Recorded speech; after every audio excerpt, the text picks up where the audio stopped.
Let's talk mood boards, shall we?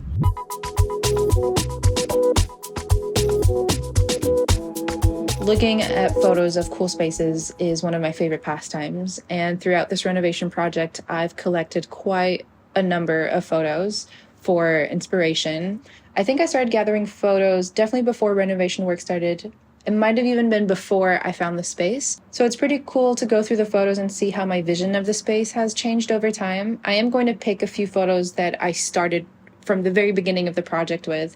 And as the design of the space has evolved, I've also added some more photos along the way. I kind of think of this as like my core mood board because these are the photos that I kept going back throughout the project to get re-inspired or to get fresh new ideas from. So let's jump in. One of the first places I looked at was the work of interior design studios here in Spain. And there's one in particular called Plantea Studio, whose work I really, really love. This photo in particular, I believe, is in their office space. And I was really drawn to how minimal the space is, as well as how low this lamp is hanging. I feel like when you hang a lamp, you have a tendency to hang it much higher than what they've done.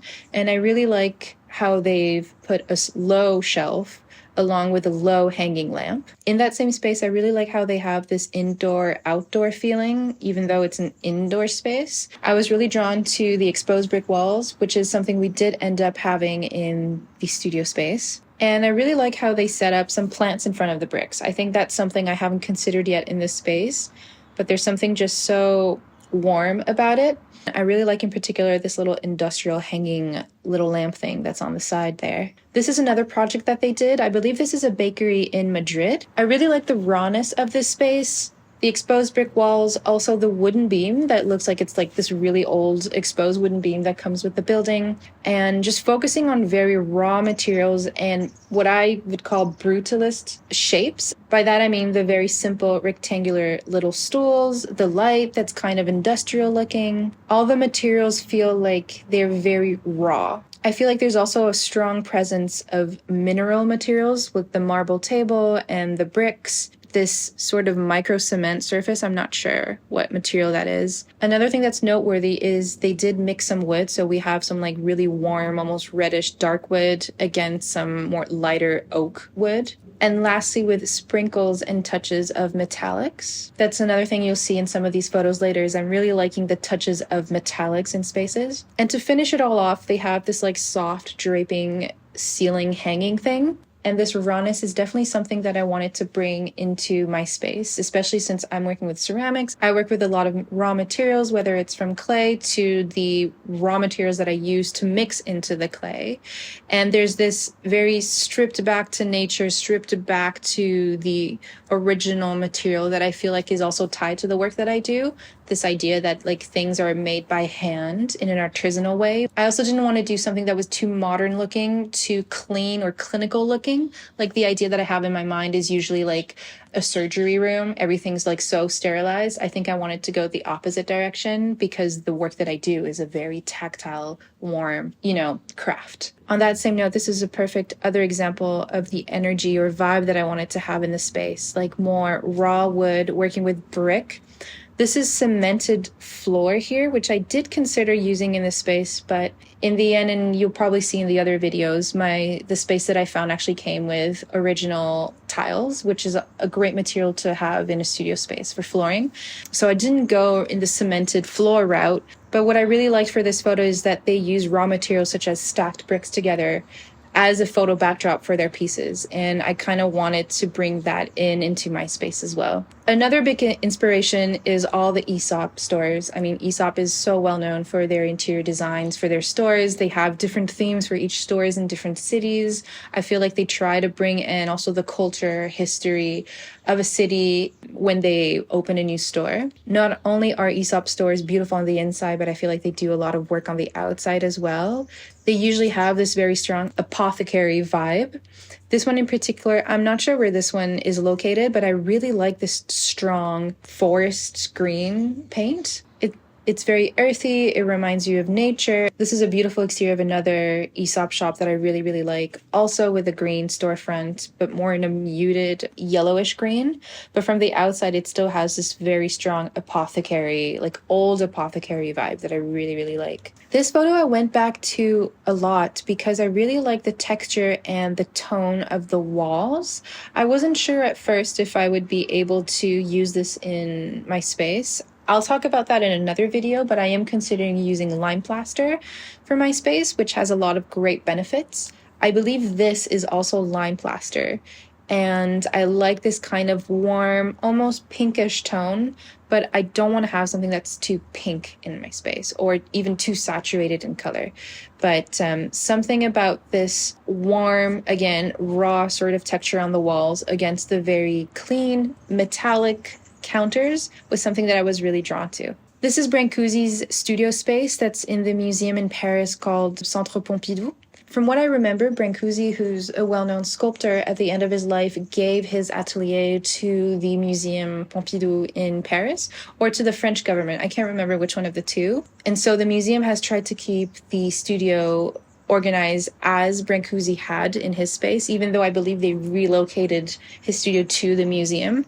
It's just that they tried to organize the space as the sculptor had it, almost as if the sculptor's space is an exhibit itself. And I haven't been able to pinpoint exactly what it is I love so much about how this space is organized and decorated.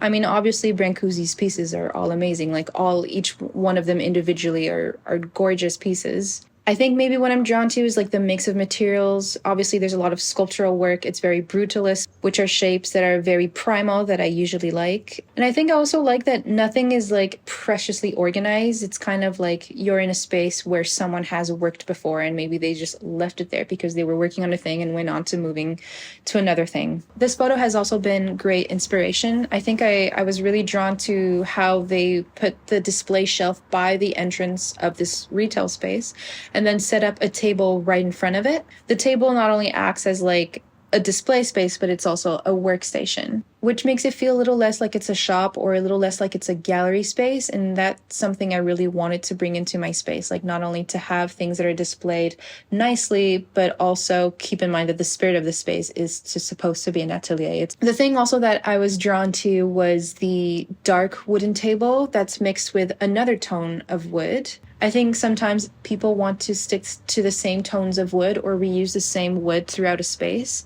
And I feel like you don't necessarily have to do that, that actually mixing different tones of wood makes the space feel more personalized, makes the space feel a little more cozy and less like a gallery space or something. It feels less curated, I guess, as if like you've just mixed and matched different things that you've gathered throughout your life. I also really like the hanging lamp on top of the table that's across from a shelf. I'm definitely going to be using that idea in my space. This, I believe, is the studio space of Jade Paton from Jade Paton Ceramics on Instagram. That's probably where I found this photo. And I mean, first of all, her pieces are amazing. She uses very like ancient looking shapes that she modernizes with like colorful glazes, but also like as a touch of fun or comedy in some of her shapes. I think what I really liked is not only the mix match of like how she laid out different colored pieces on the shelves, but I really liked how the shelves are very straight in contrast with this round table that has a suspended round lamp on top of it. I feel like I've seen interior designers do that before. There's something really appealing about putting circular shapes together against rectangular or straighter shapes. Another thing that I'm noticing that I really like is the chair that she has there on the side. I'm actually looking to thrift a sort of lounging chair that's like that. It looks like hers is leather, which is kind of what I've been looking for too, and it looks really comfortable. But from far away, it also looks like dark denim, which is kind of cool, and it makes me think like putting dark denim cushions on a chair would make it washable, and it's also such a resistant material. It might be a great idea in a space that gets dirty often.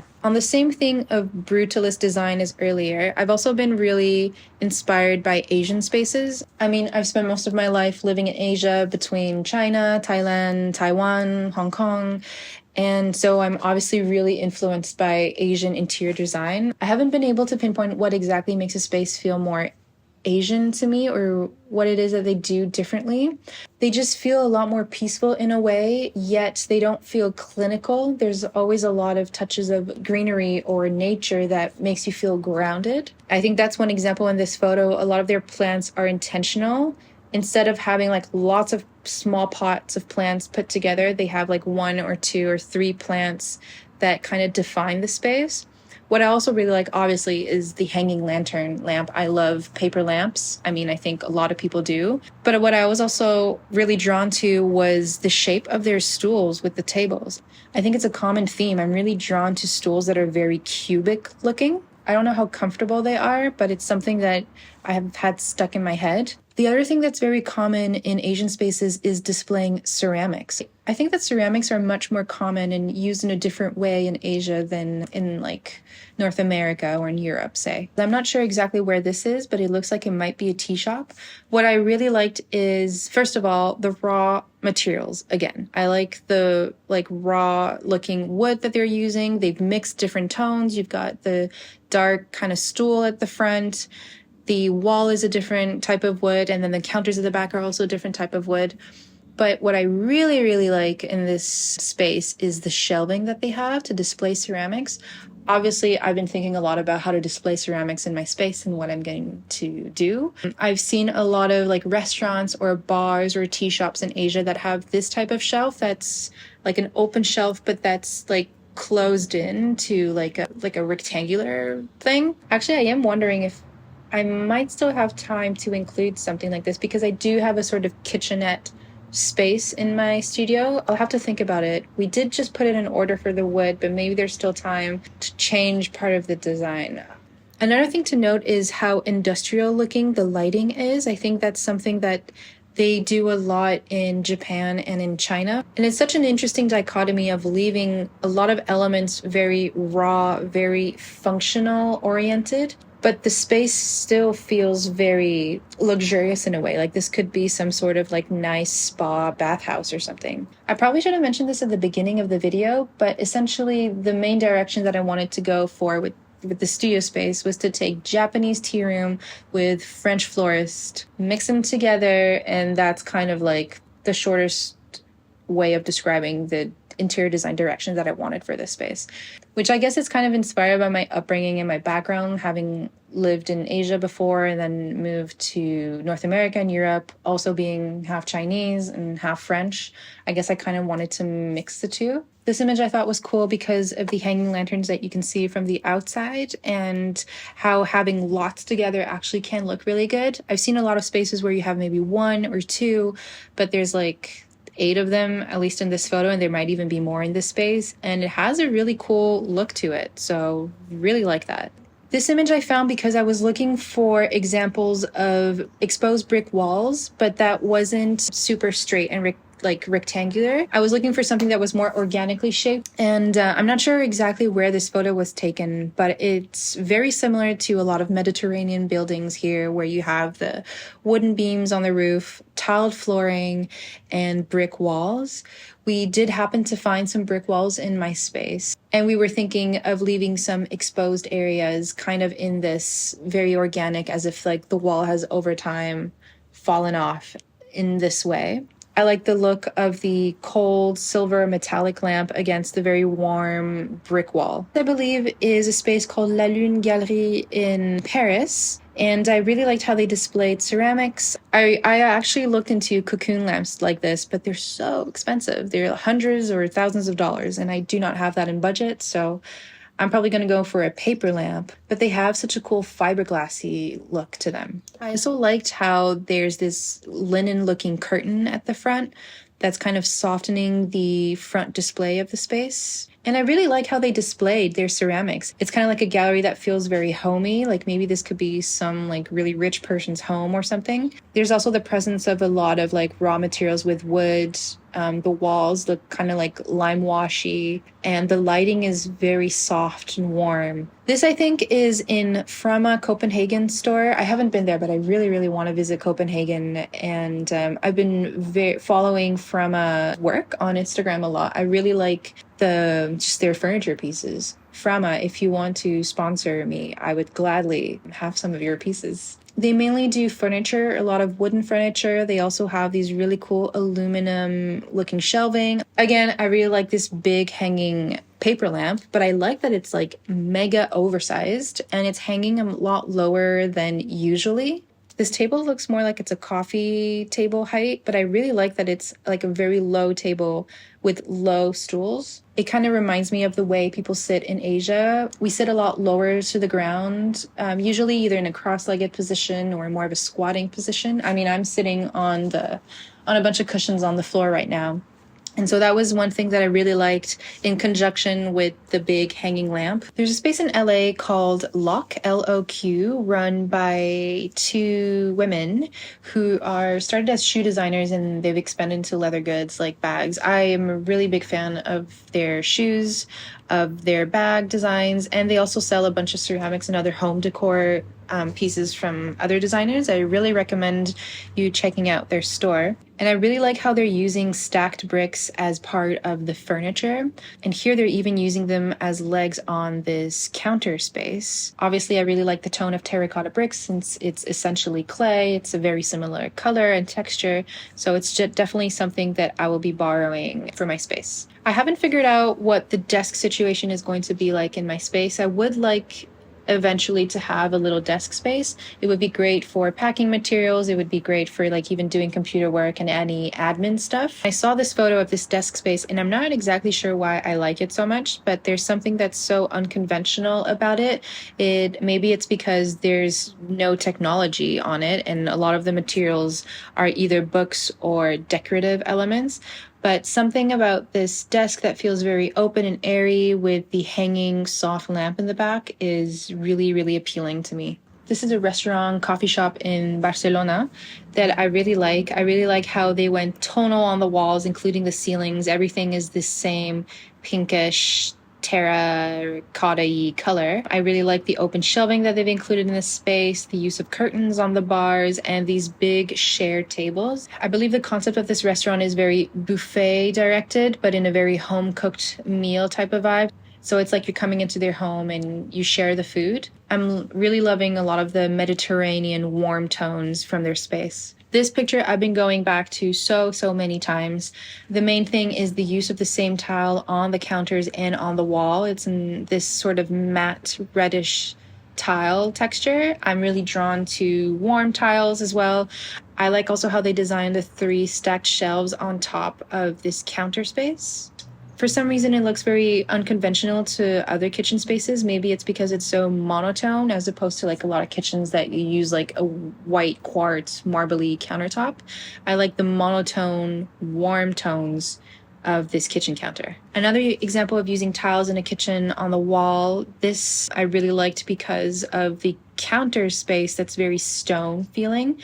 And that's something that I can talk about very soon. Obviously, the checkerboard sink is a very cool, unique element. That's not something that's really my style, but it is pretty cool. This is another example of using tiles on the wall with an antique-looking like sink head, and the sink being a stone marble texture. And the combination of these 3 materials is what I'm really drawn to. And it's something that I'm working on right now to incorporate in the studio space. More on that soon. Speaking of tiles, I've been really into these deep wine red, almost chocolatey tiles. There's something very delicious looking about them, but I feel like you don't usually see this color in kitchens. I've always been really drawn to like deep reds, carmine, like reddish pink tones. And it's something I am on the hunt for the current studio space.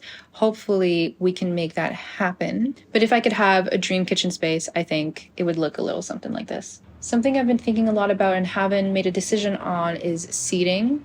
I have thought of building a sort of modular bench kind of in this style, so I'd be able to put like cushions on top. There's storage below if I ever needed to store some things. It would mean that the cushions on top would be washable as opposed to like having a big couch in the space. I don't think I have space for a sofa.